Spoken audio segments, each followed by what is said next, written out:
If you know your history, then you will know where you are coming from. And in whatever you do, seek wisdom. Knowledge is power. Inugo maka the book, Hip Hop and Igbo Culture, authored by Martin Ifeanyichukwu Ekezie Ezanumba the First, Metal of Ebona the 103.5 FM. There is a great insight in hip hop and Igbo culture. You can get this book or pick it up at a bookshop in St. Teresa's Catholic Church, Omonya, or at Ebona the 103.5 FM Ogidi. You go to www.amazon.com, search for Hip Hop and Igbo Culture by Martin Ifeanyichukwu Ekezie. For further information on how to get this book, please call 080-3916-7049 or you WhatsApp 080-6579-6599.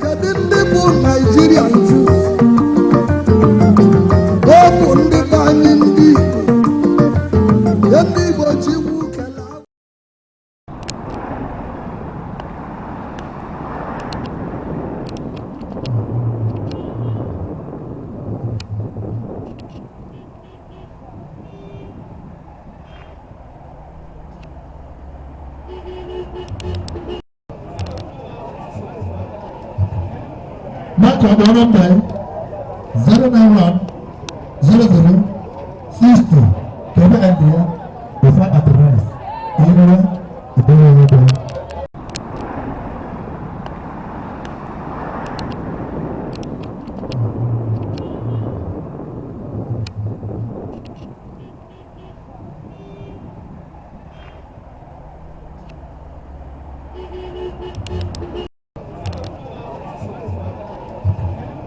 Mark your number 091 00 60 to the idea before address. Ebe wakita ndugu yaba. Baleta na yaba kamoto na itamu mmadu. Ebu ke shift yana share na makandi security ya alwa kita. Ke shift yana share na manye kusia anache akwa yana share ni isina mege fojo. Balo. Ike Chukwu. Any name like Ike Chukwu. Come here. Chinonso only anaba.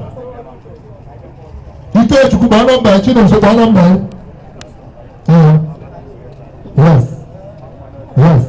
Yes. Yes. Come Mabini will fight at the time. Ike Chukwu. We are fight at the tomatoes.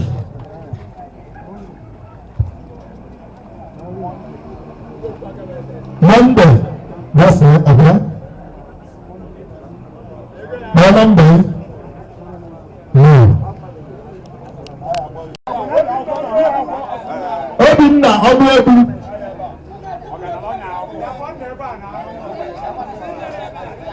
Ayọ̀bùnà jẹ́ náà tiẹ̀ kí mọ́lẹ́ bẹ́ẹ̀ ní ayọ̀bùnà jẹ́ náà tiẹ̀.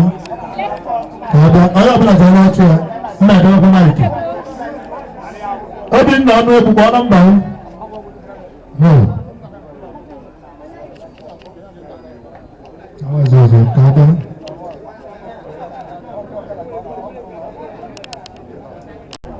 Just go on. Kedu kiss we patronize by where we the LLA no start.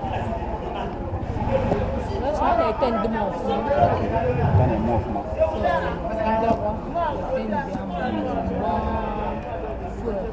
Okay.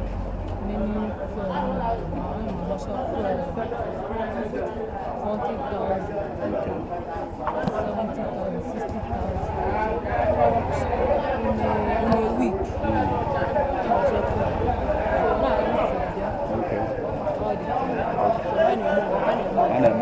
Okay, so onye okay, meet up on this. Onye chokwa na iso na amalo ka ise me fa ka ihe akọwala onye akọ onye aweso. Mba onye na wande mmadụ. Ana abịa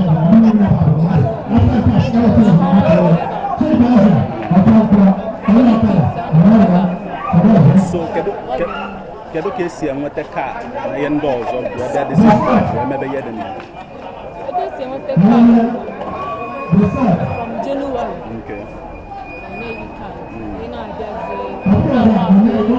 anytime you go for. Ilu wa niile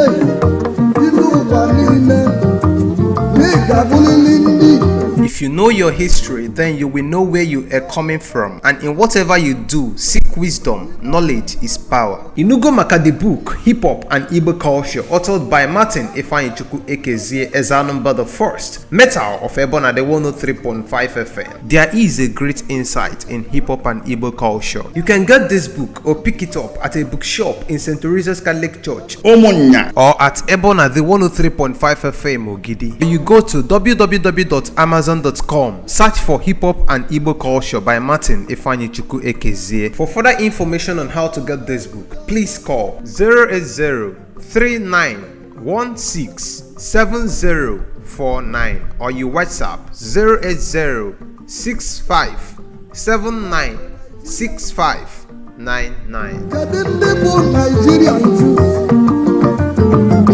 Ọ bụ ndị be anyị ndị Igbo. Ndị Igbo ji iwu kelee. Okay, bros, biko ka anyị maka n'afa gị o. Afọ m ahụ Innocent Onugbu. Okay. Kedu ihe na-eme ebe a n'ụbọchị taa? Ife na-eme ebe a wụ ofe aṅụrị. Mana ọ dịrị izu. Okay. December. Na East Ocean. Then at the end of the year, gbasịa something. Dị reasonable like every now. Okay. O motivate kwa gị ka ị na-agba mmụọ.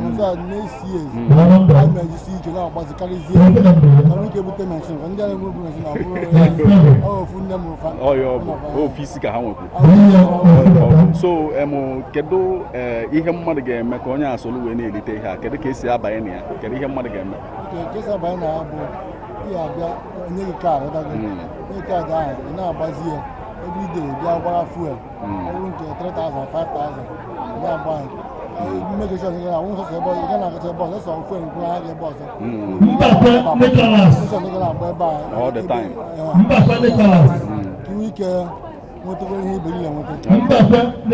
So, man, only a video from January, we December. Okay. We think it's going to machine education next year. Or one motor. So, what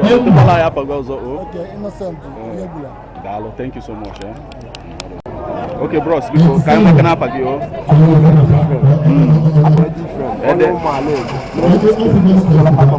Okay.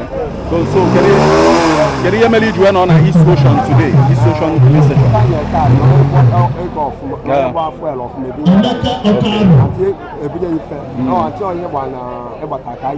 Okay. Okay.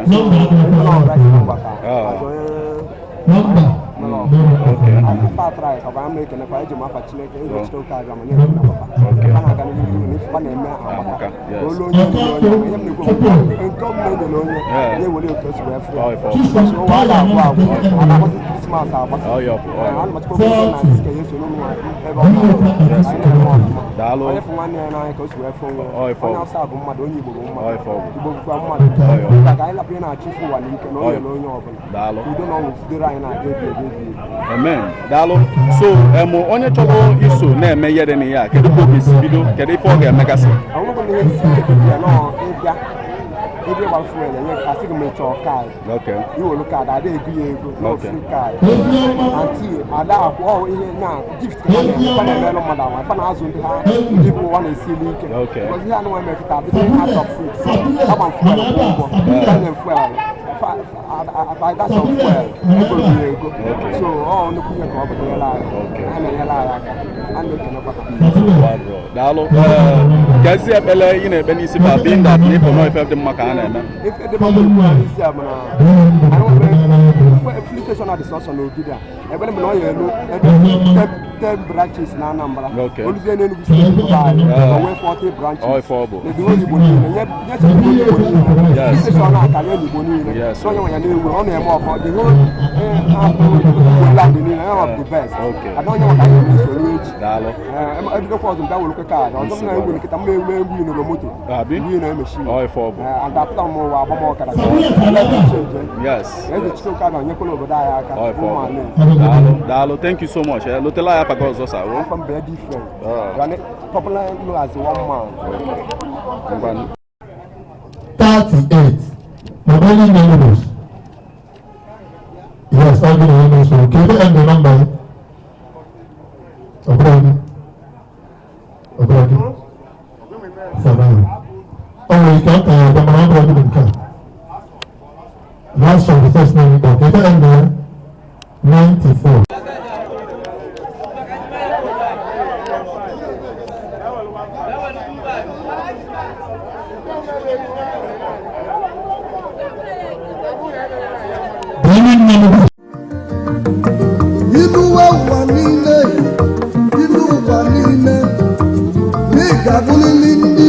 If you know your history, then you will know where you are coming from, and in whatever you do, seek wisdom. Knowledge is power. Inugo Maka the book, Hip Hop and Igbo Culture, authored by Martin Ifeanyichukwu Ekezie Ezanumba the First, Metal of Ebona the 103.5 FM. There is a great insight in hip hop and Igbo culture. You can get this book or pick it up at a bookshop in St. Teresa's Catholic Church, Omonya, or at Ebona the 103.5 FM Ogidi. You go to www.amazon.com, search for Hip Hop and Igbo Culture by Martin Ifeanyichukwu Ekezie. For further information on how to get this book, please call 080-3916-7049 or you WhatsApp 080-6579-6599. Kedu ndị bụ Nigerian Jews?